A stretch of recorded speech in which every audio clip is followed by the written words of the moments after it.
සුබ දවසක් ඕගොල්ලෝ හැමෝටම මේ වීඩියෝ එකෙන් කතා කරන්නේ නීති කෙටුම්පත් සම්පාදක දෙපාර්තමේන්තුවෙන් දාලා තියෙන O level A level සමත් ඔයාලට රජයේ රැකියාවක් වෙන ඔයාලට තමයි මේ වීඩියෝ එක. එතකොට මේකේ වැටුප් වශයෙන් 78360ක මාසික වැටුපක් හම් වෙනවා. ඒ වගේම ඔයාගේ අධ්‍යාපන සුදුසුකම් වෙන්නේ ඔයා අපස සාමාන්‍ය පෙළ ගණිතය සහ සිංහල ඒ කියන්නේ භාෂාව ඇතුළුව විෂයන් 6ක් සමත් වෙලා තියෙන්න ඕනේ. ඒ වගේම උසස් පෙළට ඔයා සිංහල භාෂාව හෝ දෙමළ භාෂාව හෝ ඉංග්‍රීසි භාෂාව සඳහා අවම වශයෙන් සම්මාන සාමාර්ථයක් තියෙන්න ඕනේ.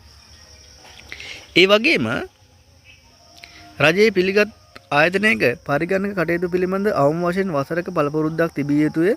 මේක තමයි පළපුරුදු වශයෙන් දක්වලා තියෙන්නේ.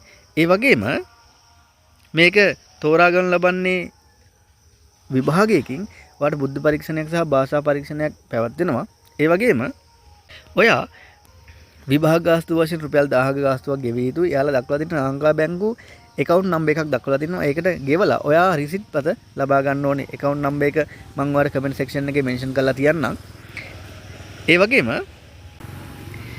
අයදුම් පත්‍රයේ බහලන කවරේ වම්පස කෙළවරේ උඩ කෙළවරේ නීති කෙටුම්පත් සම්පාදක දෙපාර්තමේන්තුවේ ලේඛන සහකාර තුන්වන ශ්‍රේණියේ තනතුරු පුරප්පාඩු පිරිවීම සඳහා විවෘත තරඟ විභාගයේ 2026 වෙනුවෙන් සඳහන් කරන්නම ඕනේ.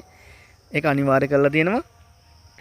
එතකොට මේක යවන්න ඕනේ ඇඩ්‍රස් එක වෙන්නේ නීති කෙටුම්පත් සම්පාදක දෙපාර්තමේන්තුව අංක 20 අධිකරණ මාවත කොළඹ 12 යන ලිපිනයට යවන්න ඕනේ 2026 1/26 වෙනි දිනට කලින්.